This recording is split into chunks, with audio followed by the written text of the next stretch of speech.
This is easily one of the biggest mistakes I made on Amazon KDP. This is literally the mistake that was holding me back from over $1,000 a month in net profit. Not revenue, because no one really cares about revenue. Net profit is what we actually care about. Now, I still see a lot of publishers making this exact same mistake, and it's really, really holding them back from actually achieving how much money they want to make on KDP. If you continue making this mistake, it's going to be very, very hard for you to make as much money as you want to on KDP and quit your job, go buy your Lambo, do whatever you want to do with the money. But as long as you're making this mistake, it's going to be very hard for your books to take off and make stupid amounts of money without you even having to worry about them. Now, why listen to me? Why listen to a random guy in a robe rambling on YouTube about KDP?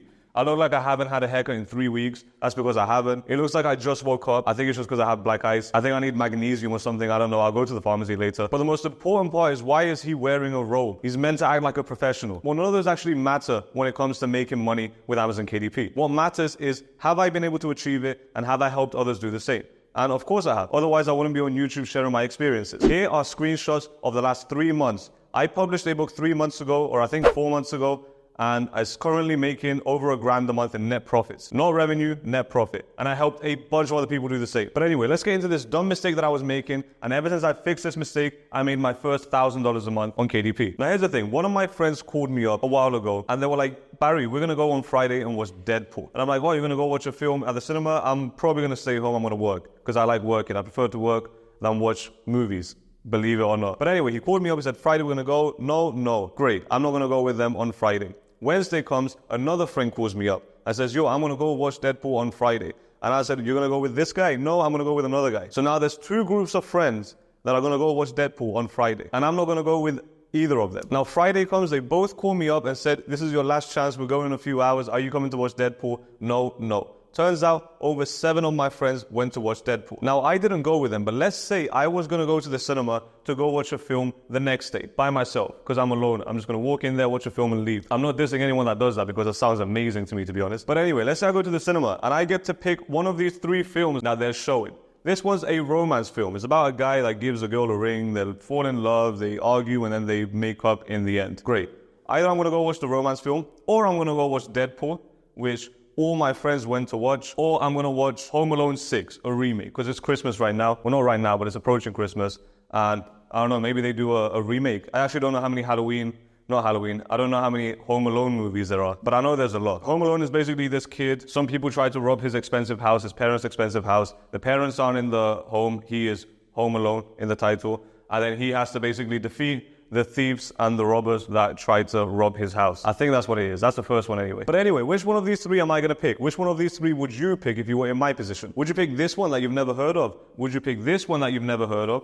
Or would you pick this one where 7 of your friends went to watch it? You're probably going to be more inclined to pick this one. Why? Because it's very simple. You have social proof. Now, what's social proof? Social are basically your friends. Social means anyone else that's not associated with the product, with Deadpool.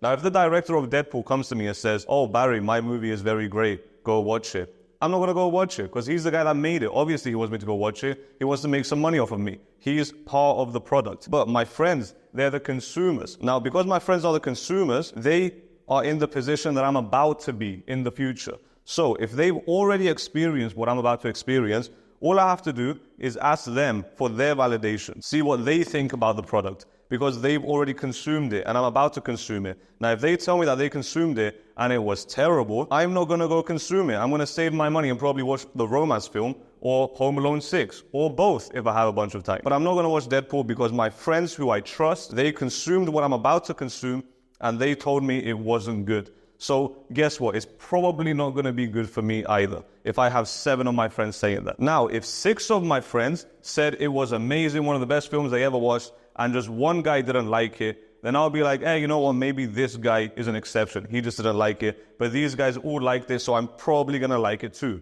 Social proof. Now, here's the thing. On Amazon, social proof can only be your reviews, right? Because they're the only piece of text or images or videos that customers who bought your book can actually put on Amazon for other customers to read and make a decision whether they're going to buy your book or not. This is the exact same concept. Now, when I first started, I thought 10 reviews was enough. I was like, oh, I got 10 reviews. Yeah, people are going to see it, they're going to read, they're going to see it's good, and then that's it. But people or customers, shoppers on Amazon, compare your book to competitors' books. And they don't want to spend a bunch of time trying to do that. In fact, they want to spend as little time as possible. So, what's the easiest way that they can see whether a book is good or not? Well, if they have 5 books and they want to quickly see which one do I think is going to be the best, they're going to see the one with the highest amount of reviews, and then they're basically going to click on those. They're not really going to click on the ones or buy the ones with low reviews, because just from a psychological perspective, they want to not waste their time looking at books that they're probably not going to buy. They're going to go for the ones where a lot of people bought and a lot of people have positive things to say about it. Now, my mistake wasn't just getting reviews, not getting enough reviews. My mistake was actually running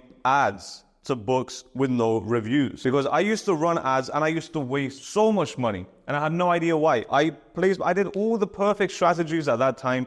I did my campaign structure. I put all the correct bids. Everything was correctly done, but my ads were still not profitable. They weren't even break even. They were actually losing a bunch of money. And I thought my ads were the problem, but your ads are never the problem. Well, your ads are very, very, very rarely the problem. Let me show you why. Let's say you have 2 books. They're in the same niche, same keyword, same everything. Let's just say the only difference between them is the amount of reviews. So you have 5 reviews over here and 130 reviews over here. This is book 1, this is book 2. Now, just from looking at this, we know customers are more likely to buy this book because it has more social proof. So let's say for every 100 clicks that you get, that's a mouse, that's a click, you get 5 sales. Every 100 people that click on your book, 5 of them actually buy. This means you have a 5% conversion rate. Your conversion rate is basically how many people buy after clicking. This is your likelihood of sale. This is how Amazon measures everything. This is one of the most important data points for Amazon to read. And the higher this is, the better your book will perform, the more money you will make. This is your only goal right here, your conversion rate. Now, if you have 130 reviews, you have way more social proof, which means more people are likely to buy. So from those same 100 clicks, you might get 15 sales. Because if these are the only 2 books in the niche, let's say these are the only 2 books in the niche, you have option 1 or option 2. Most people are going to go for option 2, purely because of the reviews. There's other things as well, but we're only talking about reviews right now. So those same 100 clicks become 15 sales, which means now you have a 15% conversion rate. Because 15% of 100 is 15 sales. It's all based on 100 clicks. So now, just from the conversion rate, which one is more likely to sell? 5% or 15%? 15% is more likely to sell. Now, here's where it gets really, really interesting. 5 sales, if we make $5 per sale, just to keep the maths easy, we make $25 over here with 5 reviews. But over here, 15 times 5 is 75. So over here, we make $75. Can you see the difference? Purely based on the reviews. It's the same amount of clicks, but because our conversion rate is higher, because our review count is higher, we make more money for every 100 clicks, per 100 clicks, because our conversion rate is super high. So the same 100 clicks, we're making 3 times more money over here, because our conversion rate is 3 times higher. Now, what happens when you start running ads? Are ads going to fix your book with the low reviews and the low conversion rate? Obviously not. So now, when we have 10,000 clicks, because we ran ads to this low converting book, 5% of 10,000, we just add 2 zeros. Because we added 2 zeros up here, we add 2 zeros down here. Basic maths. So now 500 times 5 is going to be 2,500, because we just add the same 2 zeros. Very, very simple maths. So now we're making $2.5 grand from the ads that we push into the 5 review book. The same amount of ads. So if we just do the exact same thing for the second book, we turn this into 10,000, that's 10,000, 15% of 10,000, we just add the 2 zeros, and now we add the 2 zeros here. You can see, ads don't fix your book. They amplify what's already here. Now, if you don't have the correct amount of reviews and you don't do this properly, you are going to be losing a lot of money at the start until you reach this point. So the faster you reach this point, the more profitable your books are going to be. Now, when I first started out, I thought 10 reviews was enough. 30 reviews was more than enough. And then if I ever reached 50, I just gave up on gathering reviews and I just let the organic flow, and that will get it to 100. Right now, I keep pumping reviews until I reach at least 100. If I don't reach 100, I'm not going to stop gathering reviews. That book is still a baby.